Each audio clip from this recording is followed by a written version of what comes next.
اسلامی سال کا آغاز ہوتے ہی پوری دنیا میں ایک ماتمی ماحول بن جاتا ہے۔ ہندوستان، پاکستان، ایران، عراق، افغانستان، ترکی میں شیعہ اپنے سینے کو پیٹتے ہیں، اپنے منہ پر تماچے مارتے ہیں، عورتیں اپنی چوڑیاں توڑ دیتی ہیں، شیعہ کالے کپڑے پہنتے ہیں۔ آخر ماتم کی ابتدا کب ہوئی؟ تعزیہ کی ہسٹری کیا ہے؟ شام غریبہ میں کیا ہوتا ہے؟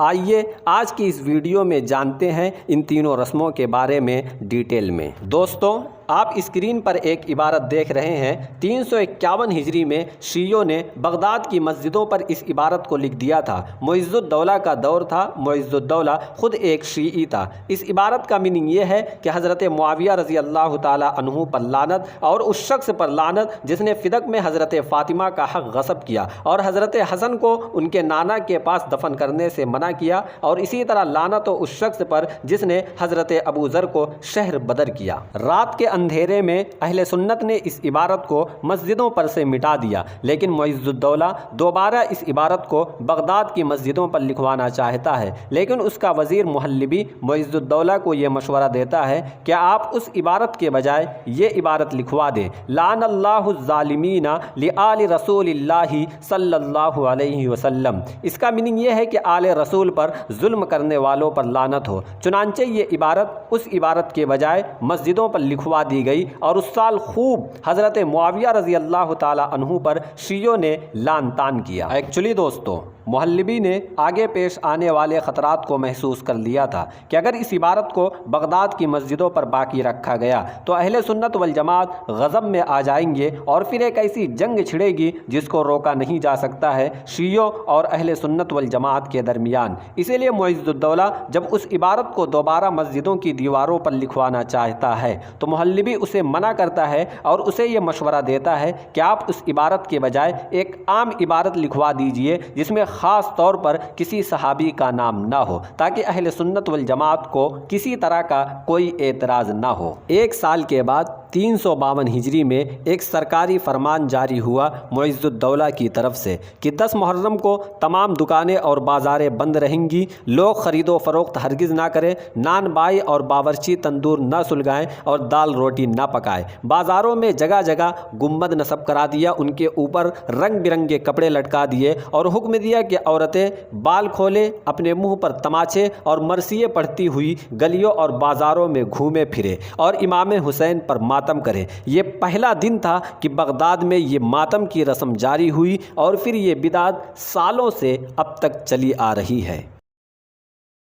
ایکچولی دوستوں، تعزیہ عربک لینگویج کا ایک ورڈ ہے۔ ڈکشنری میں اس کا میننگ ہے کسی کی موت پر صبر کی تلقین کرنا، اس کے گھر والوں کے سامنے ہمدردی کا اظہار کرنا، جبکہ شیعہ حضرات کے نزدیک کربلا کے شہیدوں پر ماتم کرنا 1 محرم سے 10 محرم تک، مرثیہ، نوحہ، سلام پڑھنا اور حضرت حسین رضی اللہ تعالی عنہ کی شہادت کا حال بیان کرنا۔ اس موقع پر شیعہ حضرات حضرت حسین رضی اللہ تعالی عنہ کے مزار کی کاپی کر کے لکڑی، بانس، رنگ برنگے کپڑے، کاغذوں سے جو ایک مقبرہ نما تیار کرتے ہیں اسے ہی تعزیہ کہتے ہیں۔ پھر اس چیز کو محرم کی 9 تاریخ کو چوک پر رکھ دیتے ہیں، پھر 10 تاریخ کی شام میں پانی میں ڈبو دیتے ہیں یا پھر گڑھا کھود کر اسے مٹی تلے دفن کر دیتے ہیں۔ ایسا کہا جاتا ہے کہ ہندوستان میں تعزیہ کی ابتدا تیمور کے زمانے میں ہوئی، چونکہ تیمور کے زمانے میں بادشاہ، وزراء، بیگمات اور اہل لشکر عام طور پر شیعہ تھے، اور ہندوستان میں جنگ چل رہی تھی،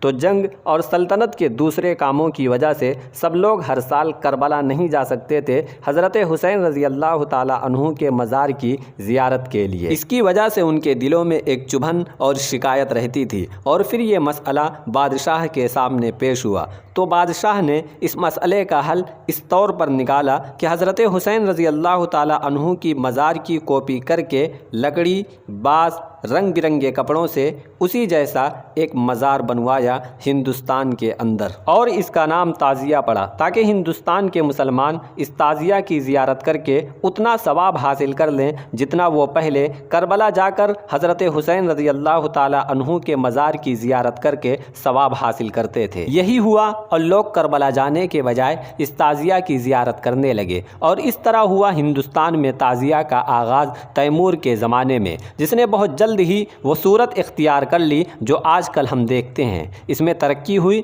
تو اس کے ساتھ دلدل اور علم وغیرہ بھی نکلنے لگے۔ آج کے ٹائم ہندوستان، پاکستان، بنگلہ دیش، افغانستان، ایران، عراق، آذربائیجان میں تعزیہ کی یہ رسم بڑے زور و شور سے منائی جاتی ہے۔ دوستوں، 10 تاریخ کا دن ختم ہوتے ہی 11ویں کی شب بچے، بوڑھے، جوان، خواتین کالے کپڑے پہن کر امام باڑہ میں اکٹھے ہو جاتے ہیں۔ پھر امام باڑے کی تمام لائٹیں بند کر دی جاتی ہیں اور امام باڑے کے بڑے ہال میں صرف ایک لائٹ جلتی ہے جو اسٹیج کے اوپر ہوتی ہے۔ پھر ایک ذاکر آتا ہے، مائک پر آتے ہی بلند آواز سے پڑھتا ہے انا للہ و انا الیہ راجعون۔ ذاکر یہ پڑھتا ہے اور حال میں ایک کوہرام مچ جاتا ہے، لوگ رونے لگتے ہیں۔ ایسا لگتا ہے کہ لوگ پہلے سے ہی تیار بیٹھے تھے کہ ذاکر انا للہ پڑھے اور ہم چلا اٹھیں۔ ذاکر انا للہ 3 بار پڑھتا ہے، ہر بار کے ساتھ رونے کی آواز بہت زیادہ بلند ہو جاتی ہے۔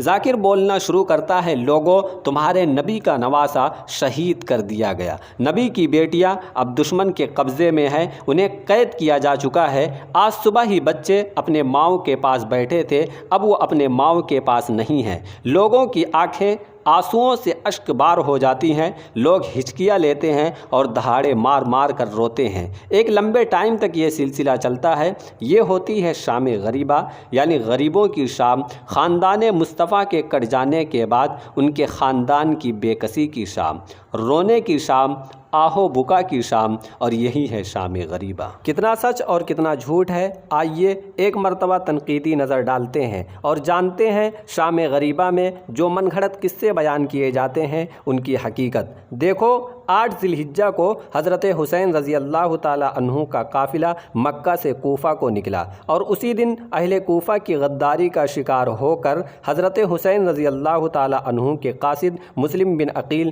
گرفتار ہو چکے تھے۔ کوفہ کا گورنر عبید اللہ ابن زیاد عمر کو رائے کا حاکم بنا کر بھیج رہا تھا، لیکن جب حضرت حسین رضی اللہ تعالیٰ عنہ کا کیس سامنے آیا تو عمر سے ابن زیاد نے کہا، پہلے تم حضرت حسین کے معاملے سے نمٹ لو، پھر رہ جانا۔ عمر اس خدمت کے لیے معافی مانگتا ہے لیکن ابن زیاد اسے مجبور کر دیتا ہے۔ آخرکار عمر لشکر لے کر کربلا پہنچا۔ جب اسے یہ خبر ملی کہ حسینی قافلہ کربلا پہنچ چکا ہے، عمر کے سامنے حضرت حسین رضی اللہ تعالیٰ عنہ 3 صورتیں رکھتے ہیں۔ نمبر 1 کہ جہاں سے میں آیا ہوں وہاں واپس چلے جاؤں، یعنی مکہ۔ نمبر 2 یا پھر مجھے شام چلے جانے دو یزید کے پاس۔ نمبر 3 یا پھر مجھے عراق کی سرحد پر چلے جانے دو جہاں میدان جہاد گرم ہے۔ عمر آپ کی اس پیشکش کو قبول کر کے ابن زیاد کے پاس بھیجتا ہے۔ ابن زیاد شمر کو جواب کا خط دے کر کہتا ہے کہ دیکھ شمر، اگر عمر کچھ بھی حضرت حسین کے کیس میں ٹال مٹول کرے تو عمر کا سر کاٹ کر ہمارے پاس بھیج دے اور فوج کی کمان تو سنبھال لے۔ مجبوراً عمر کو حضرت حسین رضی اللہ تعالیٰ عنہ سے جنگ کرنی پڑی اور یہ جنگ ہوئی ہے 10 محرم کو۔ دوستوں، عمر کا رویہ حضرت حسین کے کیس میں بڑا ہی نرم تھا، آپ سے وہ جنگ کرنا نہیں چاہتا تھا مگر مجبوراً اسے جنگ کرنی پڑی۔ تو پھر یہ بات کیسے ہم مان لیں کہ عمر نے باقی بچے ہوئے افراد، بچے اور خواتین کے ساتھ کوئی زیادتی کی ہوگی؟ ہاں، اتنی بات تو ہے کہ جب حضرت حسین رضی اللہ تعالیٰ عنہ کا سر مبارک ابن زیاد کے پاس پہنچایا گیا تو اس نے کچھ کہتے ہوئے حضرت حسین کے سر کو ایک لکڑی سے ٹھوکا دیا۔ ایک صحابی وہاں پر موجود تھے، انہوں نے ابن زیاد کی اس حرکت پر اس کو خوب ڈانٹا۔ ابن زیاد کو حضرت حسین رضی اللہ تعالیٰ عنہ کا کوئی احترام نہیں تھا، اگر احترام ہوتا تو واقعہ کربلا ہی کیوں پیش آتا؟ اس لیے ہم یہ بات مانتے ہیں کہ اس نے ایک لکڑی سے حضرت حسین رضی اللہ تعالیٰ عنہ کے سر کو ٹھوکا دیا کچھ کہتے ہوئے۔ لیکن شیعوں نے اس حرکت کو منسوب کر دیا ہے یزید کی طرف، جس روایت میں یہ بات ہے کہ یزید نے حضرت حسین کے سر کو ایک لکڑی سے ٹھوکا دیا تھا، اسی روایت میں یہ بات بھی ہے کہ ایک صحابی نے یزید کو اس حرکت پر ٹوکا تھا، لیکن وہ صحابی تو بالاتفاق کوفہ میں تھے نہ کہ شام میں، اس لیے ہم کہتے ہیں کہ یہ حرکت ابن زیاد کی ہے نہ کہ یزید کی۔ دوسرے دن عمر باقی بچے ہوئے افراد کو لے کر کوفہ پہنچا۔ کچھ دنوں کے بعد انہیں شام بھیجا گیا یزید کے پاس، غلام اور باندی بنا کر نہیں، ہاتھوں اور پیروں پیروں میں بیڑیاں پہنا کر نہیں، گلے میں توق پہنا کر نہیں، ذلت و رسوائی کے ساتھ نہیں۔ حضرت حسین کے گھرانے کی خواتین کو قیدی اور باندی بنا کر شہر شہر گھمایا نہیں گیا، انہیں ذلت نہیں دی گئی جیسا کہ شام غریبہ میں بیان کیا جاتا ہے، بلکہ یزید تو اپنے باپ حضرت معاویہ کی وصیت کے مطابق حضرت حسین اور ان کے گھر والوں کے ساتھ خیر خواہی اور اچھائی کا برتاؤ کرتا تھا۔ جب یزید اور اس کے گھر والوں کو حضرت حسین کی شہادت کی خبر ملی تو یہ ان کے لیے ایک تکلیف دہ بات ہوئی۔ یزید نے اس وقت یہاں تک کہا کہ خدا کی لعنت ہو ابن زیاد پر، اگر اس کی رشتہ داری حضرت حسین کے ساتھ ہوتی تو وہ کبھی ایسی حرکت نہ کرتا، اور بڑے ہی عزت و احترام کے ساتھ انہیں کوفہ سے شام پہنچایا گیا۔ اور پھر یزید نے بعد میں یہ آفر بھی ان کے سامنے رکھی کہ اگر آپ لوگ چاہیں تو شام میں ہی رک جائیں یا اگر چاہیں تو مدینہ چلے جائیں، اور انہیں بہت کچھ دے دلا کر مدینہ روانہ کر دیا۔ ہاں یہ ٹھیک ہے کہ یزید نے حضرت حسین رضی اللہ تعالی عنہ کے قاتلوں سے بدلہ نہیں لیا۔